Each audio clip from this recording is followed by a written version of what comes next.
दोस्तों नमस्कार। गुरुकुल के एक नए एपिसोड में आपका स्वागत है। मैं हूं परेश पाठक। आज हम बात करने जा रहे हैं भारतीय अल्पसंख्यक समाज मुसलमानों की और दक्षिण एशिया में फैले उन तमाम मुसलमान भाइयों की जो अपनी प्रगति करने की बजाय विश्व समुदाय से मदद के लिए गुहार लगाता है और इंतजार में बैठा रहता है। समस्या ये नहीं है कि उनके साथ क्या समस्या आती है, समस्या यह है कि उनकी यह हरकतें और उनका इस प्रकार का नकारापन किस प्रकार संपूर्ण एशिया को ले डूबने की स्थिति में आ गया है, वह समझा जाना चाहिए। ऐसे समय में जब ट्रंप जैसे सनकी राष्ट्राध्यक्ष आ गए हैं और वे अपने हिसाब से कोई भी निर्णय ले रहे हैं, यहाँ तक कि वे निर्णय भी जिसके कारण उनके अपने साथी, उनके अपने नागरिक परेशान हैं, ऐसी निष्क्रिय आबादी किस प्रकार मानवता का नुकसान कर रही है समझा जाना चाहिए। भारत में यदि कोई विरोध प्रदर्शन होता है तो आपने देखा होगा कि बहुत से लोग हैं जो पाकिस्तान जिंदाबाद के नारे लगाने लगते हैं। ये कभी नहीं समझ में आता कि ये लोग पाकिस्तान जाना चाहते हैं या इनके मन में पाकिस्तान जैसा कोई और देश बनाने की इच्छा है।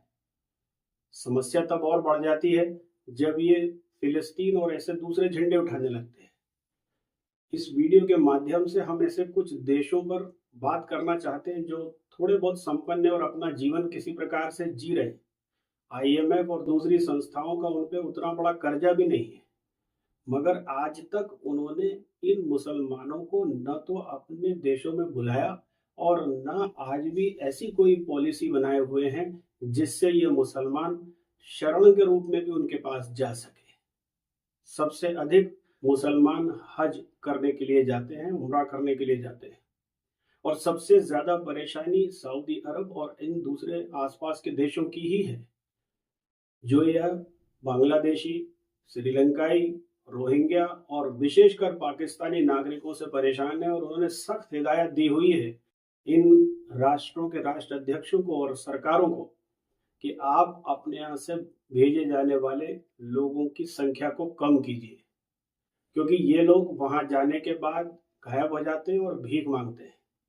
और अब वहां पर भिखारियों की हालत इतनी अधिक हो गई है, जनसंख्या इतनी अधिक हो गई है कि उन्हें इन पकड़ पकड़ के जेलों में डाला जा रहा है और उनकी पहचान करके उनके देशों में वापस भेजा जा रहा है। ये भिखारी जब भीख नहीं मिलती तो हर तरह का गलत काम भी करते हैं और कई बार ये अपने देशों में लौटने की बजाय आसपास के देशों में घुसने की कोशिश करते हैं और उन देशों में भी इसी प्रकार के परेशानियां खड़ी करते हैं।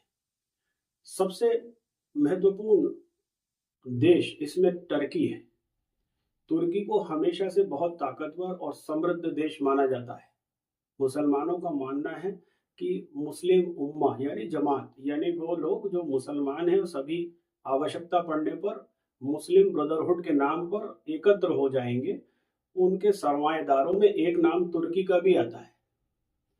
तुर्की की स्थिति समझने के पहले अपन ये समझ लें कि तुर्की पहले से ही 40 लाख सीरियाई शरणार्थियों को शरण दे चुका है। इससे उसकी अर्थव्यवस्था पूरी तरह से दबाव में है, या ये समझ लीजिए चरमराई हुई है। ये लोग वहां जाने के बाद में हर वह अनुचित कार्य करते हैं जो मुसलमानों की अन्य राष्ट्रों में जाने के बाद करने की आदत है।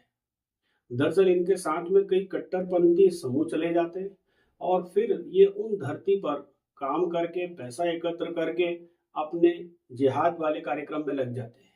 इससे उन देशों की आर्थिक कोई मदद नहीं होती और अगर कुछ पैसा ये लोग कमाते भी हैं तो ये इन दूसरे देशों में इस तरह के घृणित कार्यों में लगाने लगते हैं और इसके कारण तुर्की की स्थिति अत्यंत गंभीर हो गई है और वहां पर राजनीतिक अस्थिरता भी बन गई है। ये मुसलमान जो दूसरे राष्ट्रों से वहां गए, उन्होंने अलग अलग खेमे बना लिए हैं और आज तुर्की पूरी तरह से बिखरने की कगार पर आ गया है। यहाँ तक कि उसकी सांस्कृतिक और सामाजिक तनाव की स्थिति भी चरम पर है। शिया और सुन्नी के विवाद एक तरफ हैं, इसके अलावा कई ऐसे छोटे छोटे फिक्रे हैं जिन्होंने तुर्की को आज छोटे छोटे खंडों में बंटने के लिए मजबूर कर दिया है। इसी प्रकार एक दूसरा देश है इजिप्ट। जो एक समय में या यूं कहें 2011 से पहले वह बहुत अच्छी स्थिति में था और बहुत बेहतर तरीके से आर्थिक उन्नति भी कर रहा था। लेकिन 2011 के बाद राजनीतिक अस्थिरता बढ़ी, सरकार विरोधी आंदोलन, सुरक्षा संगठन और सैन्य हस्तक्षेपों के बाद वहां पर आंतरिक स्थिति बहुत संवेदनशील हो गई और उस पर ये सभी लोग जो अपने अपने देशों से चोरी से इन देशों में चले गए और आज वही राजनीतिक अस्थिरता का माहौल इजिप्ट में है और अब इजिप्ट की आर्थिक स्थिति दयनीय स्थिति में पहुंचती जा रही है।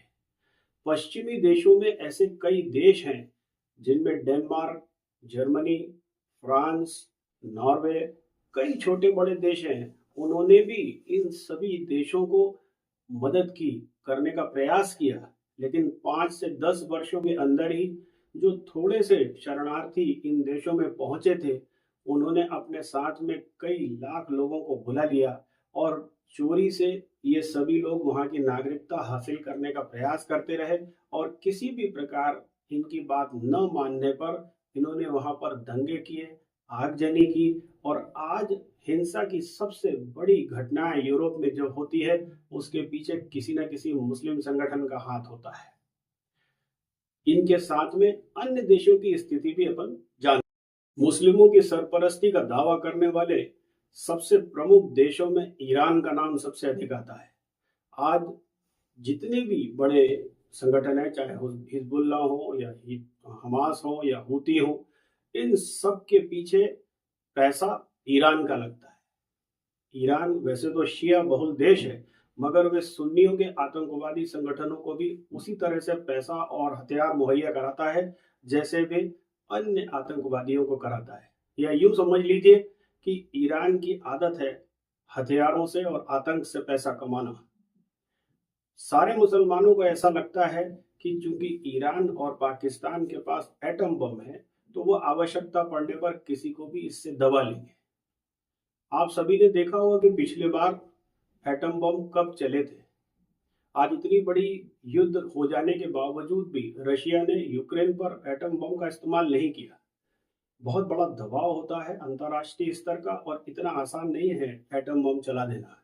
ईरान इतना बड़ा सरमाएदार होते हुए भी मात्र अफगानिस्तान के कुछ लाख लोगों को अपने यहाँ शरण देकर पछता रहा है। आज ईरान की स्थिति यह है कि जिस प्रकार टीटीपी और बलूच विद्रोही पाकिस्तान की कमर तोड़े हुए हैं, ऐसे ही कई कबीलाई लोगों ने, तालिबानियों ने मिलकर ईरान की हालत की हुई है। ईरान के एक बहुत बड़े क्षेत्र को उन्होंने पंगु बनाया हुआ है और ईरान की सरकार अपना अधिकतम समय, सामर्थ्य और पैसा इन लोगों को दबाने में लगाती है और ये लोग निरंतर युद्ध करते रहते हैं। अफगानिस्तान से आए ये लाखों शरणार्थी न केवल पढ़े लिखे नहीं है और कोई विशेष कार्य नहीं करते, बल्कि ये आतंक और हिंसा में लिप्त रहते हैं। अंतर्राष्ट्रीय प्रतिबंधों में अमेरिका और यूरोपीय देशों द्वारा लगातार आर्थिक प्रतिबंधों का सामना करने वाला ईरान आज सबसे अधिक परेशान है, तो यह बगैर पढ़े लिखी इस प्रजातियों से है, कबीलाई लोगों से है। और यह स्थिति मध्य एशिया के सभी लगभग मुसलमानों की है। ये केवल भारत की स्थिति नहीं है कि ये पढ़ते नहीं और कुछ काम नहीं करते या सार्थक काम नहीं करते। भारत में तो शिक्षा सभी के लिए सुलभ है, फ्री है। उसके बावजूद भी भारतीय मुसलमान, चाहे वो पसमानदा मुसलमान ही क्यों ना हो, वे पढ़ते ही नहीं। वहाँ खाना भी मिलता है, उसके बाद में नौकरियां भी मिलती है, रोजगार भी मिलते हैं। मुसलमान गैस चूल्हा और मुफ्त का मकान और इसके अलावा तमाम ऐसी छोटी बड़ी योजनाओं से लाभ तो उठाते हैं, लेकिन वो शिक्षा ग्रहण नहीं करते। शिक्षा के लिए आज भी वो मदरसों में जाना तय करते हैं। मदरसों में जो कुछ पढ़ाया जाता है वो आप सभी जानते हैं, जैसे दुनिया गोल नहीं चपटी है और पृथ्वी सूर्य के चक्कर नहीं लगाती, सूर्य पृथ्वी का चक्कर लगाता है। ऐसी विज्ञान से भरी बातें आज के समय में इस समाज का क्या ही भला करेंगी, ये बड़ा कठिन है समझना। ईरान इसके अलावा अब किसी भी शरणार्थी को अपने देश में शरण नहीं देता। उसने अपने क्षेत्र की सारी सीमाएं बंद की हुई हैं, विशेषकर पाकिस्तान, बांग्लादेश, रोहिंग्याओं और दूसरे मुसलमानों को लेकर ईरान कभी कोई बात नहीं खड़ा करना चाहता। यहाँ तक कि ईरान ने कभी चीन के खिलाफ भी बात नहीं की, जहां पर उइगर समुदाय के मुसलमानों के साथ में बड़ा गंभीर व्यवहार किया जाता है।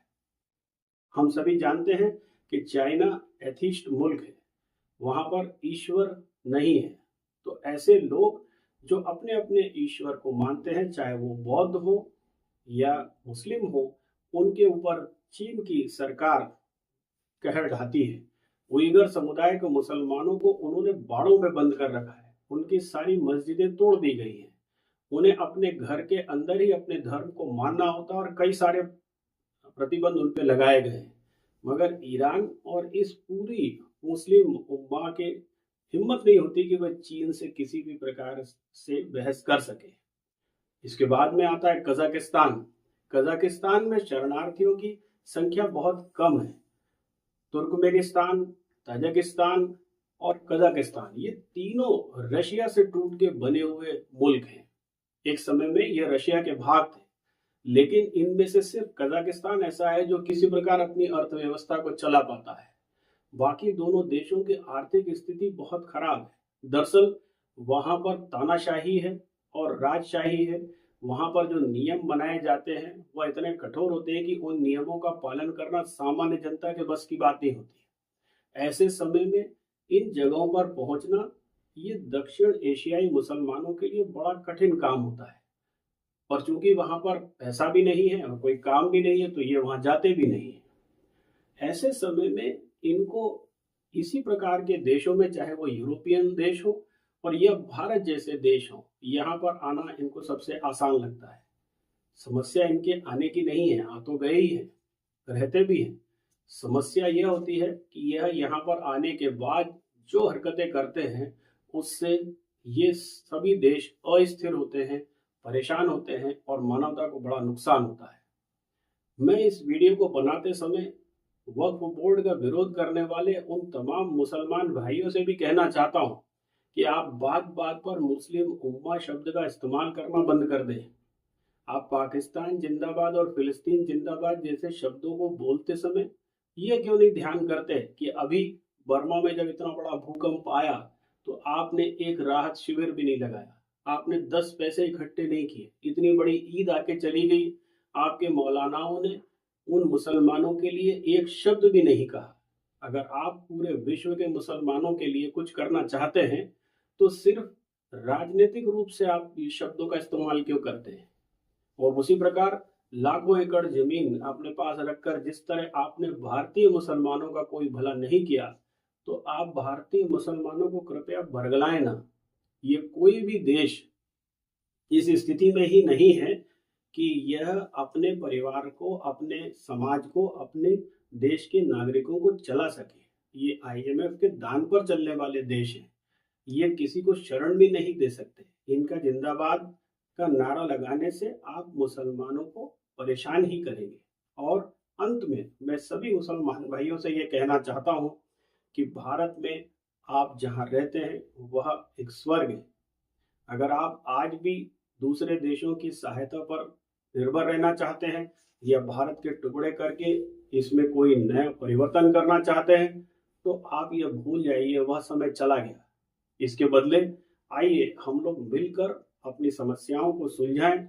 जैसे एक समय में वक्फ बोर्ड ने कहा था कि वह न्यायालय में जाना ही नहीं चाहता, उसकी यहाँ की अपील भी न्यायालय में नहीं जाती थी। लेकिन आज वक्फ बोर्ड अपने अस्तित्व की अंतिम सांसें सुप्रीम कोर्ट के सामने खड़ा होकर गिन रहा है और उसे अंत में न्यायालय जाना ही पड़ा।